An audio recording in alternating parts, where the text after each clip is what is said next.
Hola a todos, estamos aquí para hablar del teólogo Karl Barth, que es un teólogo protestante, calvinista, suizo. Este hombre es nacido el 10 de mayo de 1886, tiene una vida longeva hasta 1968, nace y muere en Basilea, en Suiza. Él tiene por objeto mostrar la teología de la revelación. Nada puede decir el hombre de Dios a menos que entendamos lo que Dios dijo de él mismo. Este pues es hijo de un profesor, de un catedrático de filosofía, de lengua, de historia, que también es pastor y va a influenciar poderosamente su vida. Este hombre tiene sus estudios en Berna, luego en Alemania, en Berlín y también en Marburgo. ¿Cuál es la influencia de ese momento en la vida de este gran Karl Barth, que tantos aportes hizo a la teología? En primer lugar, en la época existía el liberalismo en la teología, que consistía en salirse del dogma católico para interpretar en alguna medida de manera libre la palabra de Dios, que según la queja católica va a derivar en conceptos particulares salidos del magisterio de la Iglesia.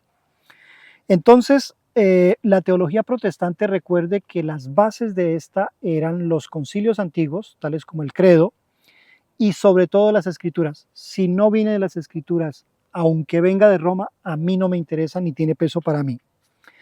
Entonces, para ellos existe la Biblia, los concilios más antiguos, existe la institución cristiana de Juan Calvino y el catecismo de Lutero. Además que por este tiempo en la iglesia tenemos las crisis o lo que se denomina la crisis de las respuestas del siglo XIX, en la que a causa de todas estas respuestas que da el protestantismo, la gente va a comenzar a dudar de todo lo que la Iglesia Católica dice.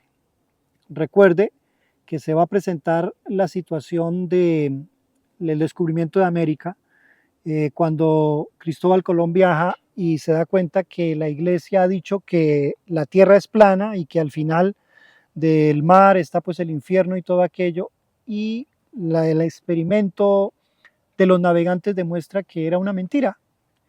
Y ahora todo se pone en duda, tanto que comienza a dudarse inclusive de la veracidad de los evangelios y de la misma Biblia, que la Iglesia Católica va a criticar tan fuertemente.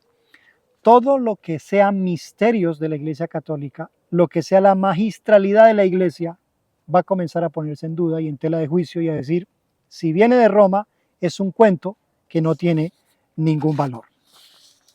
Ahora, hablemos un poquito de la historia de Karl Barth, su posición política y social. Este es un joven que comienza a estudiar la teología después de los 18 años y en 1908 es ordenado como pastor en Berna, Suiza, donde estuvo 2 años.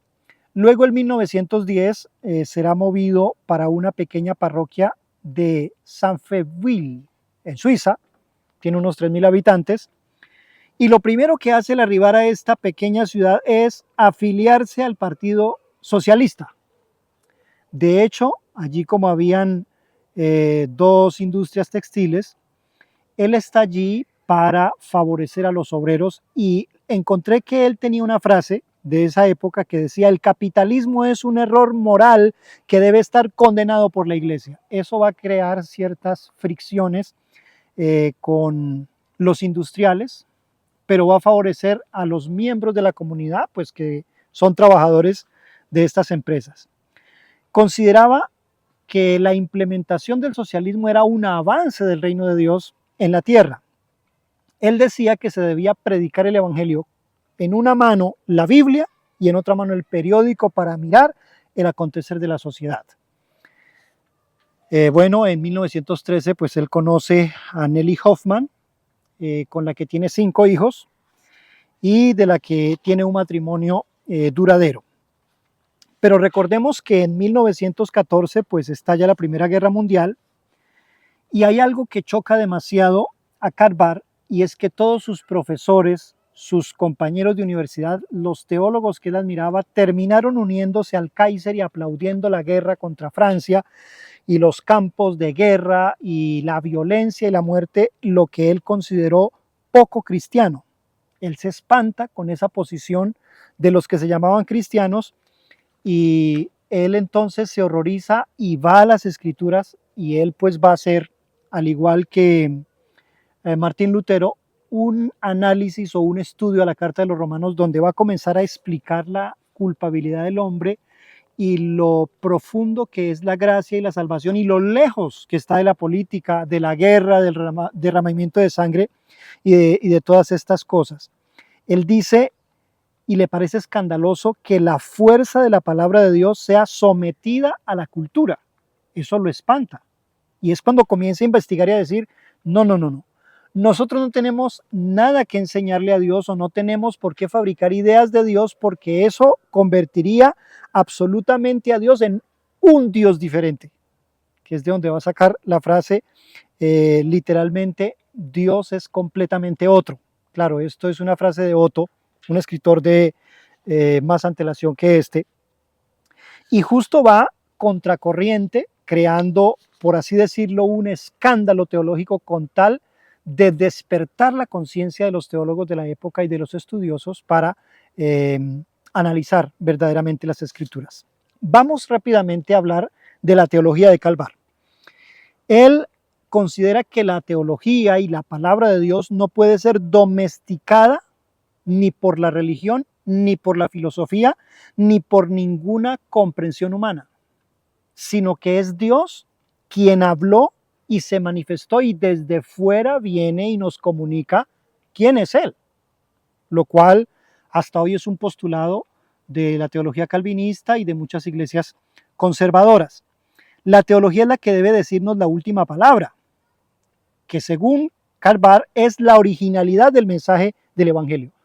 Y él va a decir otra cosa, la filosofía, la religión y la ciencia son una torre de Babel abominable que el hombre ha creado para aproximarse a Dios. No tenemos absolutamente nada que hacer, no tenemos que construir ideas para aproximarnos a Dios porque Dios desde afuera es el que va a venir a enseñarnos. Inclusive él va a tener una discusión con la teología kantiana, el famoso filósofo y teólogo alemán Kant, que él va a decir, estamos encerrados en un mundo de imperfección y la única salida es la moral, el deber por el deber. Él va a decir, no, no, ese no es el fin del Evangelio. El fin del Evangelio no es lo que yo pueda hacer con él y con la teología, sino lo que la teología y Dios digan de sí mismos y lo que hagan conmigo y cómo me transformen a mí. Muy bien. La construcción de una idea de Dios no es nada, y él repite una y otra vez, Dios viene de fuera para afectar al hombre. Lo que nosotros creamos de Dios no puede servirnos. Recuerde que la Iglesia Católica va a practicar mucho aquello de la magistralidad o el magisterio de la Iglesia y es la experiencia enseñando acerca de Dios, que básicamente es la teología, y que va a hablar de algo muy poderoso que se llama la analogía, y es tratar de comparar a Dios con cosas humanas para hacerle entender al hombre. Calvar se va a burlar literalmente de esto, diciendo esto es una locura porque la autoridad y la palabra de Dios rompen las analogías, rompen los conceptos humanos. Ahí sí, como diría San Agustín, no te atrevas a decir que el amor de Dios es como el de un padre, porque Dios es infinitamente superior a un padre. Jamás pienses que Dios es como una roca, porque Dios no solamente creó la roca y la tierra, sino también el universo, así que cualquier comparativa de Dios es absolutamente un absurdo. A la Iglesia Católica le va a decir sí, señor Calvar, porque de hecho él pues va a causar un impacto tremendo no solamente en el mundo protestante, sino también en el mundo católico.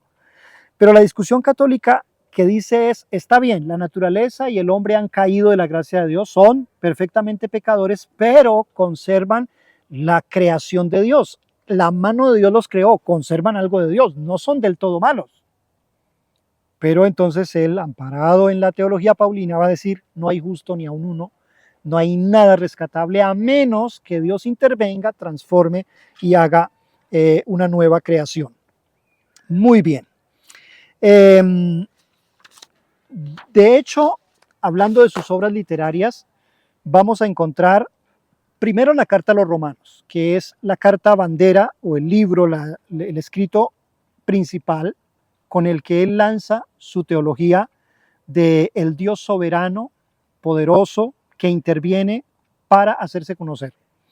Pero también va a escribir muchísimas páginas, es un largo tomo que se va a llamar Dogmática Eclesiástica, en otras traducciones se llama Eclesiología Dogmática, y entonces él ahí aborda la teología desde arriba, es decir, la teología tiene valor desde la perspectiva de Dios, no desde la percepción humana, que básicamente eso es una gran idea, que está muy de acuerdo con las escrituras. No me quiero declarar bartiano, pero tiene mucho significado de acuerdo a las escrituras.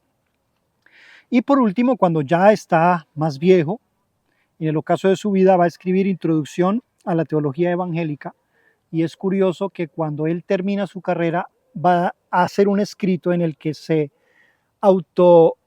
nombra como el propio sucesor de sí mismo, porque no había alguien que lo pudiera sustituir. Ninguno de sus estudiantes resultó ser tan brillante o más brillante que él para continuar con sus banderas.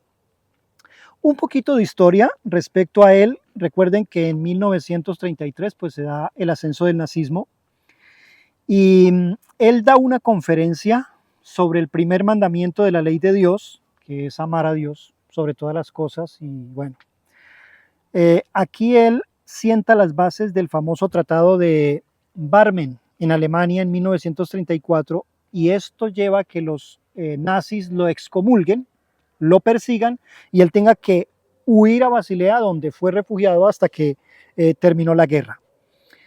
Este hombre participa en el Concilio Mundial de Iglesias de 1938, es observador del Concilio Vaticano II en 1962 al 65, pero también encontramos que fue amigo y seguido por grandes filósofos y teólogos católicos, ¿sí? Entre ellos el señor Hans Ur von Balthasar, que también es un teólogo suizo católico, que va a hacer una biografía de él y que lo va a acompañar después de que ha terminado la Segunda Guerra Mundial.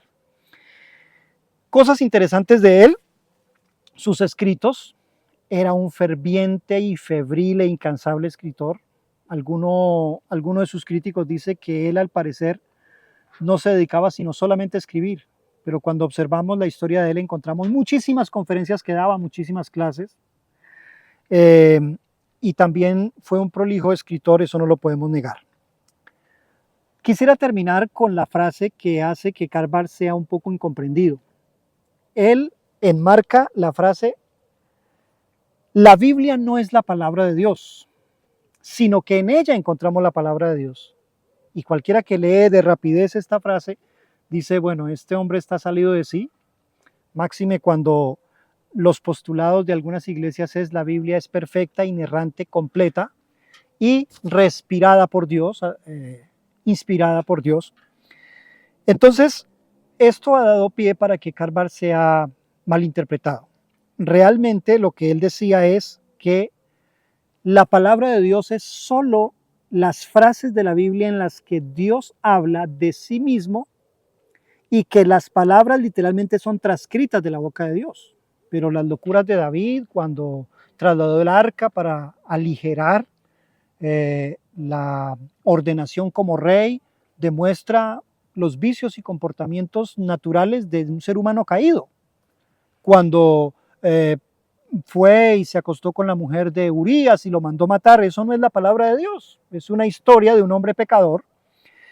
Cuando hablamos de la muerte de Caín y Abel, de Caín matando a Abel, cuando hablamos de las mentiras de Isaac, cuando hablamos de todos estos retratos patéticos y reales de hombres pecadores, él dice, no podríamos decir que es la palabra de Dios, porque ahí está retratado el ser humano en su caída, en su separación de Dios, mismo los errores de Moisés, los errores de Jacob, los errores de Pedro, los errores mismos de Pablo en sus discusiones febriles, descalificando a, Juan Marcos para después decir, mándame a Marcos que me es